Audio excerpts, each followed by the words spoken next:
Bonsoir à tous, bienvenue dans notre émission Votre projet pour la Réunion. Je reçois Antoine Fontaine. Bonjour Jasmine Ramdou, bonjour les téléspectateurs. La question, elle est volontairement pernicieuse. J'allais dire, qui peut imaginer que l'élection d'un pape... Eh oui, il faut aller apporter... aller être un grain de sable dans la machine politique internationale. Toute l'époque, je dirais, à laquelle nous vivons aujourd'hui, tout événement est un grain de sable. Et je pense qu'effectivement, l'élection d'un pape américain, après le grand déplacement qu'il y a eu du vice-président, Monsieur Vance. voilà, J.D. Vance au Vatican, tout d'un coup, comme ça, il y a un pape américain qui sort du chapeau. C'est vrai que ça pose question. Alors, pourquoi j'ai trouvé ça assez pas drôle, parce que ça reste quelque chose de sérieux, la politique, y compris lorsque l'Église est dans la politique. Il y a eu d'abord la posture du président français, Emmanuel Macron, qui lui, apparemment, il avait envie de s'immiscer dans ce qui allait se passer. Il s'est fait dézinguer par la presse italienne. Alors, j'ai pas vu ce désingage de la presse italienne.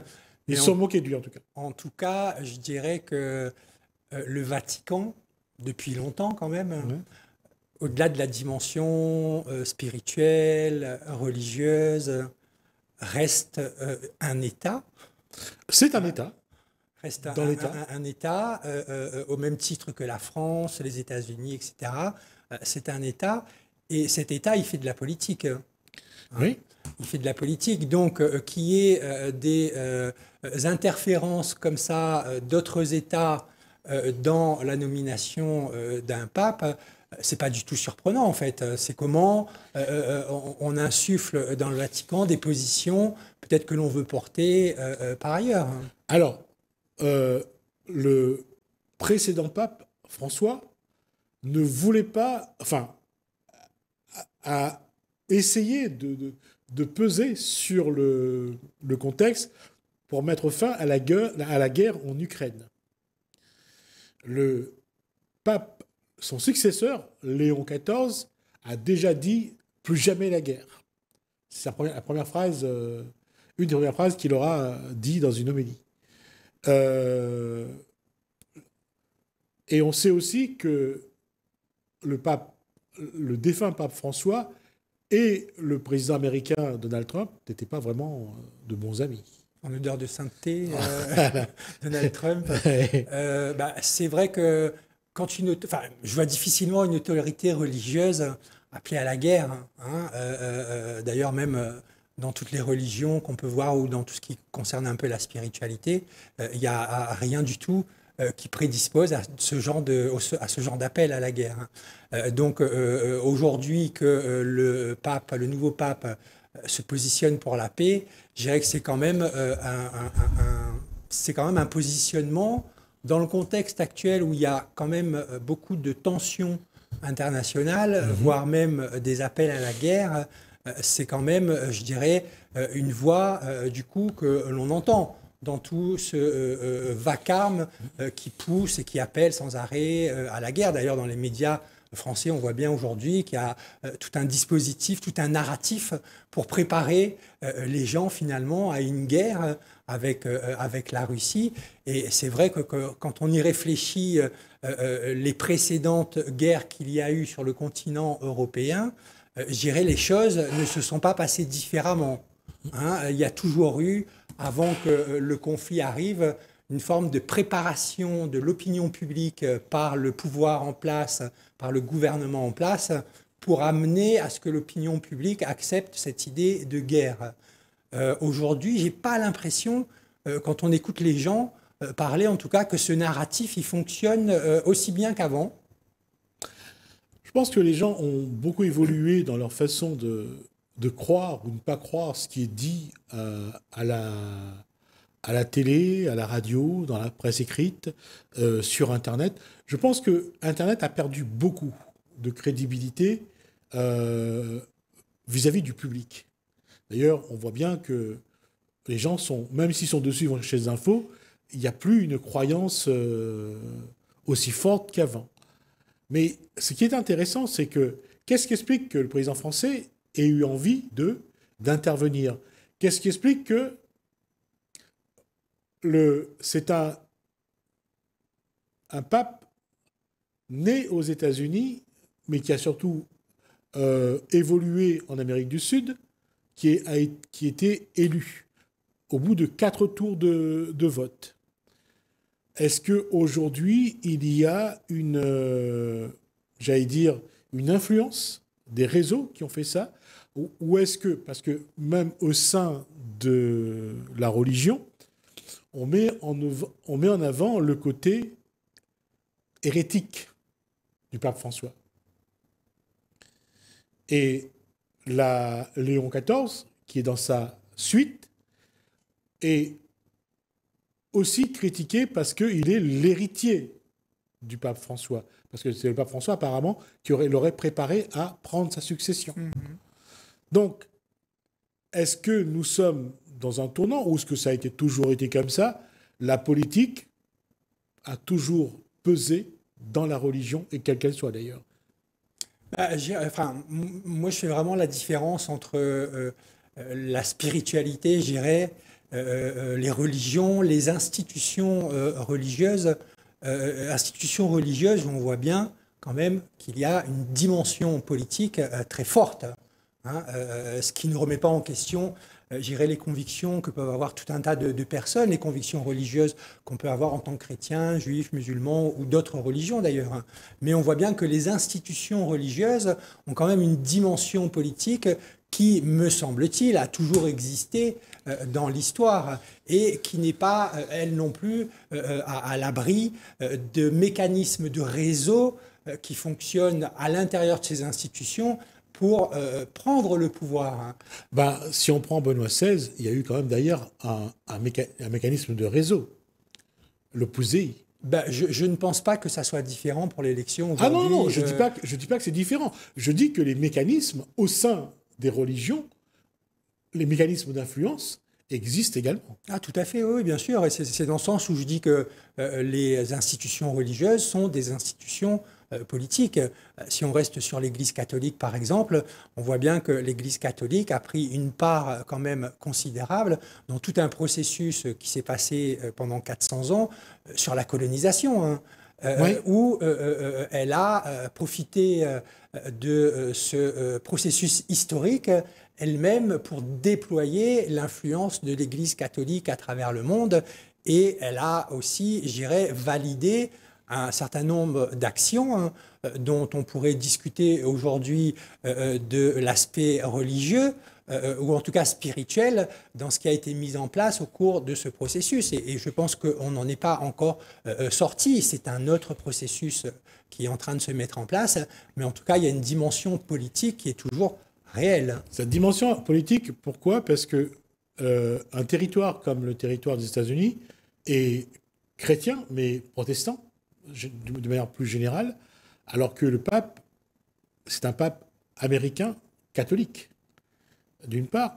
Et puis, il y a cette guerre de religion qu'on sait entre chrétiens et musulmans qui, à chaque fois qu'on voit, on voit toujours que la religion est présente et que la bataille entre musulmans et chrétiens n'est pas... On ne le voit pas de manière brutale ou autre, mais derrière, il y a des actions qui sont menées. On voit bien quand même aujourd'hui dans la pratique des institutions religieuses, hein, parce que je le répète, je fais vraiment le distinguo entre la spiritualité que peut avoir un individu, quel qu'il soit, et les institutions religieuses qui se trouvent derrière. On voit bien que cette concurrence existe toujours entre différentes religions, même si elle ne se fait plus comme cela se faisait à une certaine époque où on avait des guerres de religion dont la motivation était effectivement la religion.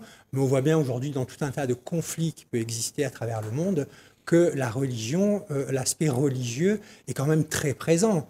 hein, ne serait-ce que dans différents conflits au Moyen-Orient, ne serait-ce que dans différents conflits qui peuvent exister également en Afrique, mais également aussi cette concurrence qui existe dans un pays comme les États-Unis, hein, où l'Église catholique, je dirais, est en train de régresser par rapport à tout un tas de mouvements protestants, évangélistes, etc., qui atteignent jusqu'à des sommets le pouvoir américain.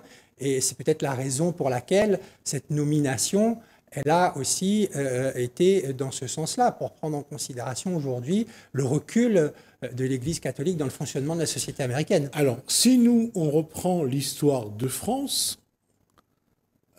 les rois de France étaient, j'allais dire, bénis par les papes. On ne devenait pas roi de France sans la bénédiction du pape. La France est, on disait, la fille de l'Église. De l'Église, ouais. Donc voilà. Et puis, si on prend l'histoire de l'Angleterre, qui est devenue protestant, parce que le pape n'a pas voulu bénir le divorce d'un roi, et je ne vais pas me tromper, donc je ne vais pas le dire son nom. Je l'avais en tête, mais bon, là, je l'ai oublié. Je ne l'ai pas non plus. Pas vous aider. Le pape voulait divorcer. Non, le roi d'Angleterre voulait divorcer. Il a demandé la bénédiction au pape. Le pape lui a refusé. Il a dit c'est comme ça. Il a créé sa religion. Donc, on voit bien que la religion est aussi un cheval de Troie. Ah ben, et qu'elle a une dimension politique. Et c'est vrai que c'est ça qui est aujourd'hui, je dirais, regrettable. C'est que de nombreux individus ont cette spiritualité en eux, et on voit bien que la religion, finalement, n'est qu'un enjeu de pouvoir, et je dirais aussi, pour aller même un peu plus loin, est un enjeu de domination, voire même dans la politique impérialiste qu'il y a eu à travers la colonisation, etc., elle est très présente, cette domination, où on veut effacer les autres religions. Et en plus, chez les chrétiens, il y a les catholiques, les protestants, les orthodoxes. Il y a eu des... Il y a chaque territoire a quelque peu, pas modifié la Bible, mais dans la pratique, les pratiques ne sont pas... Tout n'est pas lié à Rome. Tout n'est pas relié à Rome, et les pratiques, je dirais, c'est la confrontation au pouvoir qui amène finalement un comportement qui n'est pas très différent d'un mouvement religieux à un autre. Ouais. Et là aussi, quand on accède à ce pouvoir, on voit bien que... Alors, j'ai cru comprendre qu'en fait, le nouveau pape relevait d'un ordre augustinien, l'ordre augustinien, oui. Et qui, parmi les différents ordres de l'Église, ont fait vœu de très grande pauvreté. Saint-Augustin. Voilà, Saint-Augustin. Alors, a priori, c'est un peu différent quand même, Saint-Augustin et l'ordre augustinien. D'accord. Mais voilà, et le pape François lui-même, je crois, est relevé de l'ordre franciscain, qui est lui aussi... Quelqu'un de très humble. Il n'a pas voulu habiter dans je dirais, la maison prévue pour le pape. Il a cherché un endroit plus sobre. Il a essayé vraiment de montrer, d'avoir une image sobre et humble dans sa fonction et dans son humanité. Alors en tout cas, cette volonté qui est la sienne, quand on regarde le Vatican dans sa globalité, finalement, elle n'est pas perceptible en fait par tout à chacun. On voit quand même un État qui est immensément riche, oui. Et je dirais que peut-être aujourd'hui, par rapport à ces convictions qu'a eu le nouveau pape et de l'ordre duquel il relevait, peut-être qu'effectivement, on peut s'attendre à une critique au-delà de la paix, au-delà de cet appel à la paix, à une critique un peu plus construite sur ce qui gouverne et dirige le monde aujourd'hui, hein, la finance, l'argent, et que peut-être, je dirais, dans ce premier quart du XXIe siècle, moi, en tout cas, j'aimerais bien que le pape, aujourd'hui, eh ben, montre que le Vatican est dans cette démarche, justement, à appeler à une meilleure répartition des richesses, puisque finalement, ce dont on se rend compte, c'est que la guerre, elle ne vient pas par hasard, elle ne vient pas aussi uniquement par rapport à des opinions religieuses qui sont différentes, elle est fondamentalement liée à l'argent, au pouvoir, aux ressources naturelles, aux matières premières, à l'industrie, aux grandes multinationales. Et il faut aussi, dans ce qu'on dit là, il faut aussi regarder la place, quand on parle de politique, la place de la religion sur un territoire comme l'Amérique du Sud. La religion chrétienne et la religion catholique a une place incroyable sur ce territoire d'Amérique du Sud. Et le paradoxe, c'est sans doute parfois des territoires qui sont très violents, où il y a beaucoup de... Je veux dire, les armes parlent beaucoup, et malgré tout, ils sont quand même très ancrés dans la religion. Le Salvador, par exemple. Ben, c'est toute la contradiction, en fait, hein. Et c'est vrai que cet appel à la paix, il gagnerait en force, je dirais, si derrière, il y avait toute une doctrine construite pour montrer en fait les ressorts de la violence et à quel point finalement on manque aujourd'hui de volonté politique, voire peut-être religieuse, de se dire qu'au-delà des mots, qu'est-ce que concrètement on peut mettre en place pour justement tendre vers cette paix universelle, probablement, parce que je dirais que tout à chacun, au fond, c'est assez naturel. On aspire à une forme de bien-être avec soi, une forme de bien-être spirituel, et tout est fait dans l'époque dans laquelle où on vit pour ne pas finalement tendre vers ce bien-être spirituel. Il y a une chose que je voulais dire pour montrer à quel point c'est très politique.